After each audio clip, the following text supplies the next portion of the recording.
pentingnya koordinasi antara pemerintah pusat dengan pemerintah provinsi atau kota kabupaten. Terjadi perbedaan pendapat itu biasa ya. Kita perdebatkan di ruang-ruang yang sifatnya politik, ruang-ruang yang sifatnya bisa menginfokan. Penguatan sumber daya manusia dan transformasi Jakarta menjadi kota global. Kesempatan pertama kami berikan kepada calon gubernur nomor urut 1 Bapak Ridwan Kamil untuk bertanya kepada pasangan calon nomor urut 2 Bapak Dharma Pongrekun dan Bapak Kun Wardana. Kami persilahkan untuk maju ke depan pasangan calon nomor urut 1 dan 2.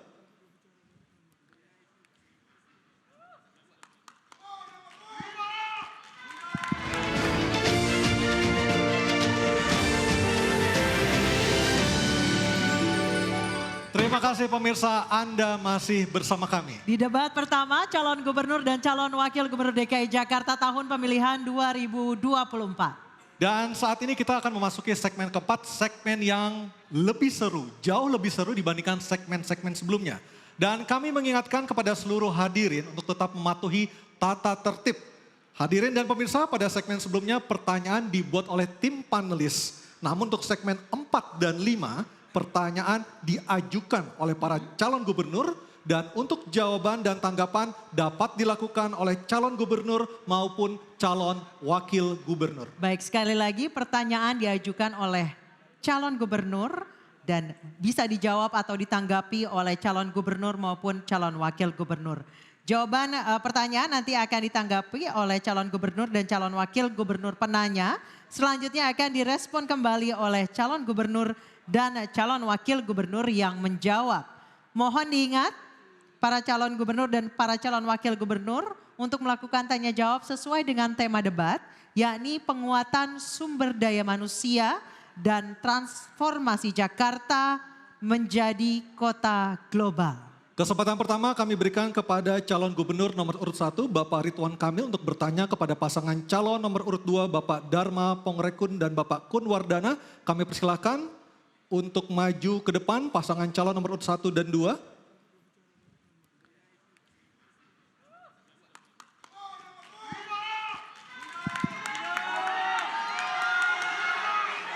Calon gubernur nomor urut 1 bertanya ke pasangan calon nomor urut 2. Baik, waktunya untuk bertanya 1 menit, silakan Bapak. Ya Pak Dharma Kun, Pak Kun Wardana yang saya hormati, salah satu perlindungan terhadap SDM adalah tentu kesehatan. Kita pernah mengalami pandemi COVID yang sangat luar biasa. Saya andai waktu bisa diputar kembali kira-kira gitu ya. Kira-kira apa yang bisa kita lakukan untuk lebih baik dalam menyelesaikan yang namanya pandemi yang nauzubillah jangan sampai terulang lagi. Tapi andai kita waktu bisa berulang kembali seperti itu, kira-kira respon negara itu harus seperti apa dalam melindungi SDM? Karena banyak sekali korban dari yang namanya pandemi. Terima kasih, itu aja. Masih ada sisa waktu? Cukup. Cukup, baik. Dan kami persilakan kepada paslon nomor urut 2 untuk menjawab pertanyaan dari calon gubernur nomor urut 1. Kami persilahkan, waktunya 2 menit. Persoalan pandemi adalah persoalan isu kesehatan. Kita harus belajar melihat bukan yang tertulis tetapi yang tersirat. Saya punya pengalaman selama ini baik pengalaman pendidikan, biasa melihat selalu waspada dan melihat yang tersirat. Jadi kita harus waspada dari setiap isu yang ada. Apakah itu memang genuine atau merupakan infiltrasi asing untuk mengambil kedaulatan bangsa lewat isu kesehatan. Dan juga mengancam keselamatan masyarakat. Saya paham betul tentang pandemi ini. Pandemi ini adalah agenda terselubung dari asing untuk mengambil alih kedaulatan negara. Sehingga terlihat sekali begitu rapuhnya bangsa ini sampai harus mengikuti istilahnya saja ikut. Kenapa bukan Taufik? Kenapa ngikutin COVID? Bahkan banyak dari antara kita yang tidak paham bahwa PCR yang dipakai selama ini boleh diuji itu bukan untuk mengetes virus. Jadi itu hanya untuk mengecek asidosis. Dan kenapa harus dicolok-colok? Kenapa tidak ambil dari ludah? kalau memang mau ngetes virus. Oleh sebab itu, seorang pemimpin masyarakat, terutama otonomi daerah DKI, harus memperjuangkan segala sesuatu untuk melindungi warganya. Jangan sampai gara-gara pandemi ekonomi hancur, dibiasakan online, UMKM hancur, dan kemudian rakyat ditakut-takuti. Bagaimana akan menuju ke kota global yang sejati kalau hati rakyatnya disakitin, pikirannya dirusak, dan badannya diracunin. Semua itu hanyalah omong kosong belaka. Mari sama-sama kita sukseskan program Jakartaku Aman karena indah adabnya. Waktu habis, terima kasih. Mohon tenang hadirin. Kami persilakan calon gubernur dan atau calon wakil gubernur nomor urut 1 untuk menanggapi Bapak Ridwan Kamil atau Bapak Suswono. Kami persilakan waktunya 1 menit. Ya, itulah pentingnya koordinasi antara pemerintah pusat dengan pemerintah provinsi atau kota kabupaten. Terjadi perbedaan pendapat itu biasa, ya. Kita perdebatkan di ruang-ruang yang sifatnya politik, ruang-ruang yang sifatnya bisa menginfokan bahwa ada perspektif lain mungkin dalam menyelesaikan sebuah permasalahan sekelas seepik yang namanya pandemi. Tapi ujung-ujungnya pemimpin kalau sudah mengambil keputusan di level pusat, maka yang namanya gubernur harus taat. Maka yang namanya bupati wali kota harus taat karena dalam pengelolaan krisis memang harus satu komando. Terjadi perbedaan dalam prosesnya, tapi ketika sudah diputuskan oleh pemimpin level presiden, tentulah serempak di bawah harus mengamankan dan menjalankan dan menyelesaikan permasalahan secara kolaborasi. Terima kasih. Baik, terima kasih. Kami silakan pasangan calon nomor urut 2 untuk merespon tanggapan dari pasangan calon nomor urut 1. Waktu Anda 1 menit. Oke, tenang dulu. Waktu Anda 1 menit, silakan Baik. Bapak. Solus populi suprema lex esto. Keselamatan rakyat adalah hukum tertinggi, bukan begitu Ibu Zuro? Oleh sebab itu, jangan adigium itu digunakan dengan cara yang terbalik. Seolah-olah ingin menyelamatkan keselamatan rakyat sebagai hukum tertinggi. Tetapi udang di balik batunya adalah sebaliknya ingin menghancurkan rakyat. Sehingga rakyat semua menjadi tidak bisa hidup dan bahkan akan menjadi budak. Saat ini kita ada dalam program ketiga yaitu control population, di mana mereka ingin mengontrol kegiatan aktivitasnya dan ingin mengontrol jumlahnya. Jadi perjalanan menuju ke 2045 akan menjadi masa kecemasan bukan masa keemasan. Ketika rakyat harus ditakut-takuti dengan segala macam regulasi. Jadi sebagai seorang pemimpin harus berani berdiri di depan untuk mengambil tanggung jawab dan risiko apapun untuk menyelamatkan. Waktu habis. Waktunya habis, terima kasih. Kami persilakan pasangan calon nomor urut 2 untuk kembali ke tempat. Pasangan calon nomor urut 1 harap di tempat tetap berada di sini. Bapak, silakan kembali ke tempat pasangan calon nomor urut 2. Baik, selanjutnya calon gubernur nomor urut 1 Bapak Ridwan Kamil akan berhadapan dengan pasangan calon nomor urut 3 Bapak Pramono Anung dan Bapak Rano Karno atau Sidul. Oke? Kami persilakan kepada Bapak Ridwan Kamil untuk berbicara waktu 1 menit. Untuk bertanya. Oh ya, sederhana aja. Kan Gen Z itu ada golongan yang belum dapat pekerjaan, ada juga yang sudah bekerja, saya dapat curhatan Mas Pram ya.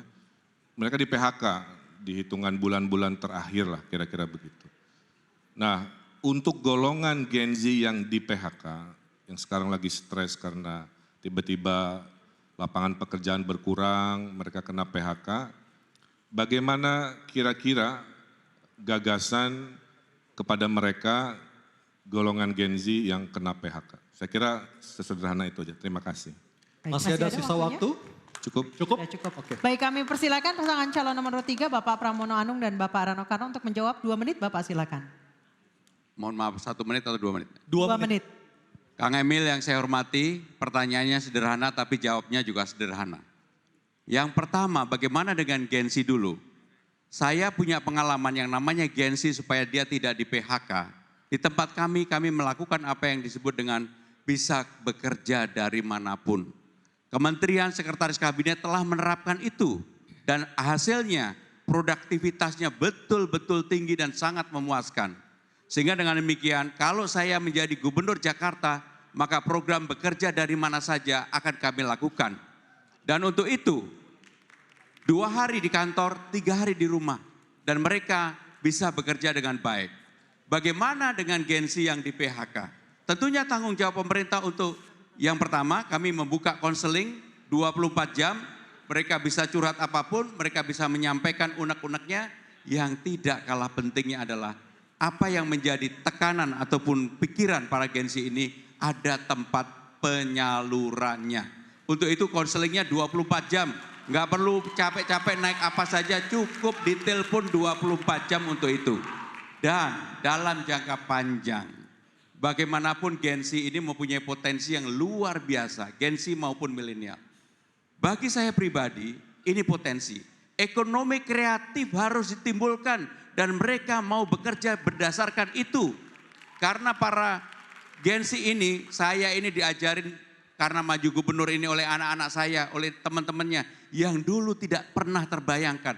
Termasuk persoalan ekonomi kreatif yang begitu saya diajak jalan-jalan ke Car Free Day, ada yang namanya tukang foto. Dan mereka ternyata besar sekali komunitasnya. Dan mereka mendapatkan penghasilan dari situ. Itulah yang harus dilakukan oleh para Gen-Z dan saya akan mendukung untuk itu. Terima kasih. Terima kasih. Selanjutnya kami berikan kesempatan untuk pasangan calon nomor urut 1 Bapak Ridwan Kamil dan Bapak Suswono menanggapi jawaban dari pasangan calon nomor urut 3. Waktu 1 menit, silakan Pak. Ya, jawabannya luar biasa.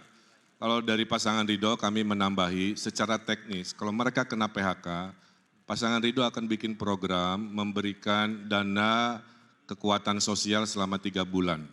Sebelum mereka bisa melamar kerja lagi. Nanti angkanya kita hitung sesuai kebutuhan APBD. Ya. Itulah negara hadir kepada adik-adik Gen-Z di rumah jika Anda kena PHK.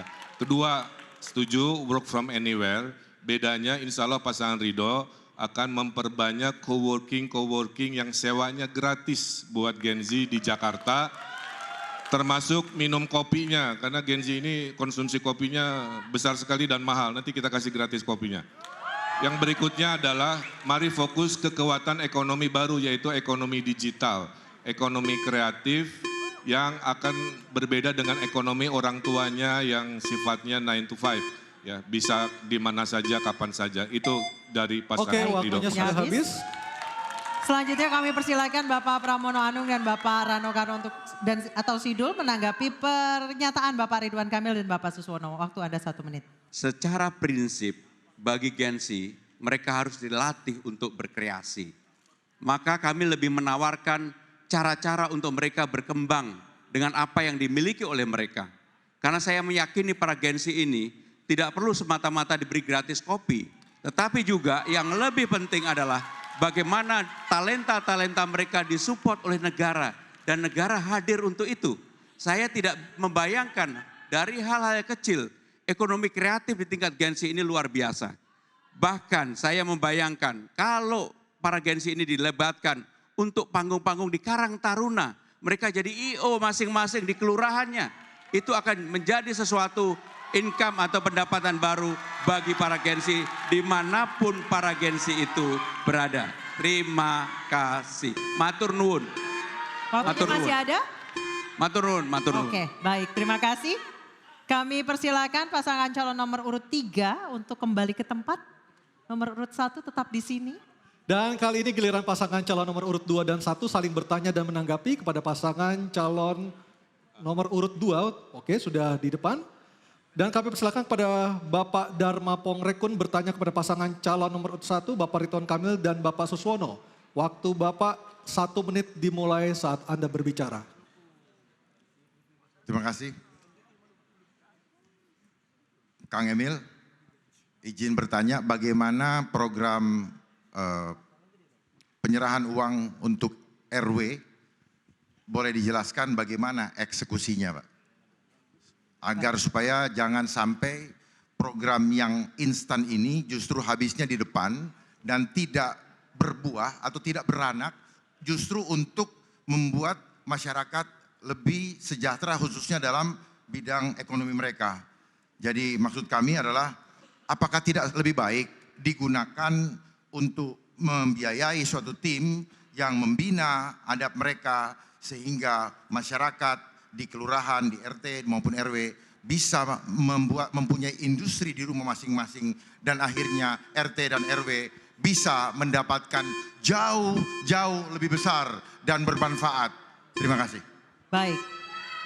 Silakan pasangan calon nomor urut 1 untuk menjawab, waktunya 2 menit. Tadi sudah saya sampaikan, tidak mungkin seluruh penjuru Jakarta bisa diselesaikan dari balai kota. Itulah kenapa kami percaya teori desentralisasi. Ujung dari ASN, Pak Dharma, adalah kelurahan. Jadi dana RW itu tidak dipegang cashnya oleh Pak RW, dipegangnya oleh kelurahan. Mereka mengakses dengan proposal. Bayangkan Pak Dharmakun, ada 2.700 rapat RW. Ada perdebatan dikali 2.700, ini duit buat apa? Oh ini masih kumuh, silahkan bereskan kekumuhan. Oh ini untuk kebersihan karena masih kotor, silahkan untuk urusan kebersihan. Oh kurang modal si ibu tetangga, silahkan pakai. Oh karang tarunanya banyak main di aspal, tidak banyak aktivitas. Gunakan dana RW ini untuk kegiatan karang tarunanya. Gen-Z-nya tadi seperti Mas Pram sampaikan untuk IO, silahkan pakai. Karena kita ada program juga namanya Car Free Night, sebulan sekali di kecamatan. Beda dengan Car Free Day, itu siang hari, kalau Car Free Night itu malam Senin. Ibu-ibu pameran UMKM, di tengahnya ada panggung, di situ para anak-anak muda rapat menjadi panitia. Apa yang terjadi? Kebudayaan Betawi dilestarikan di panggung itu, anak-anak rajin rapat daripada rajin tawuran, betul? Nah, oleh karena itu dana ini nanti diatur oleh Juklak, oleh gubernur. Mana yang boleh, mana yang tidak boleh. Tidak boleh dananya dipakai ke puncak untuk rapat RW-RW misalkan, nanti diatur. Karena ini uang rakyat, harus maslahat, harus efisien, maka ini yang disebut dengan demokrasi terpimpin. Diberikan demokratisasinya, tapi dipimpin, dipandu oleh gubernurnya, di ujung ASN yang namanya kelurahan. Insya Allah dalam 5 tahun Jakarta berubah total karena rakyat dipercaya, karena rakyat Jakarta adalah orang yang pintar-pintar. Makasih. Baik, terima kasih. Kami persilakan Bapak Dharma Pongrekun dan Bapak Kun Wardana menanggapi jawaban pasangan calon nomor 1, waktunya 1 menit. Kang Emil, boleh kami menanyakan mengenai, itu kan jumlahnya sama ya, disamaratakan antara RW yang maju tempatnya atau yang banyak warga yang jadi semuanya tuh sama ya. Padahal kalau kita lihat di Pondok Indah mereka sangat ekonominya tinggi, tapi mungkin di Cilincing ekonominya rendah. Kesetaraan bukan artinya sama rata. Nah ini bagaimana Kang Emil bisa menjelaskan proporsional dari pemberian dana 200 juta ke setiap RW tersebut. Terima kasih. Masih ada sisa waktu, Pak Kun Wardana, cukup? Oke. Ya, saya yang jawab ya, saya tambahkan Pak Kun ya, bahwa, sudah mulai? Silakan Pak Susono, waktu. Baik, ya. Jadi tentu saja setiap RW kan berbeda-beda kebutuhannya. Jadi tidak berarti sama rata semuanya 200 juta ya. Tapi ini sebetulnya adalah stimulan untuk menyelesaikan persoalan di RW tersebut. Mungkin barangkali ada tempat-tempat yang juga sudah cukup bagus, tetapi kan ada persoalan lain ya, persoalan sosial, persoalan ekonomi, yang itu bisa dimanfaatkan. Yang penting adalah kita sedang mendesain agar terjadinya upaya ada satu musyawarah di tingkat RW untuk menyelesaikan persoalannya sendiri. Sehingga mereka akan melibatkan banyak pihak. Tidak hanya ketua RW-nya yang dominan, tetapi seluruh stakeholder di situ dia akan berkontribusi untuk menentukan program apa yang tepat di situ. Ibaratnya RW Menteng mah nggak perlu, RW Pondok Indah nggak perlu, tapi RW Penjaringan Koja pasti perlu, pasti butuh. Itulah yang disebut berkeadilan. Terima kasih. Ya. Oke, waktunya habis. Kita berikan aplaus paling meriah untuk segmen ini kepada para calon gubernur dan para calon wakil gubernur. Baik pemirsa, kita akan jeda terlebih dahulu untuk selanjutnya kembali ke segmen tanya jawab antar pasangan calon pemimpin kepala daerah DKI Jakarta. Kami persilakan kepada para calon gubernur dan wakil gubernur untuk kembali ke tempatnya. Dan pemirsa jangan kemana-mana, tetap bersama kami. Dalam debat pertama calon gubernur dan calon wakil gubernur DKI Jakarta pemilihan tahun 2024.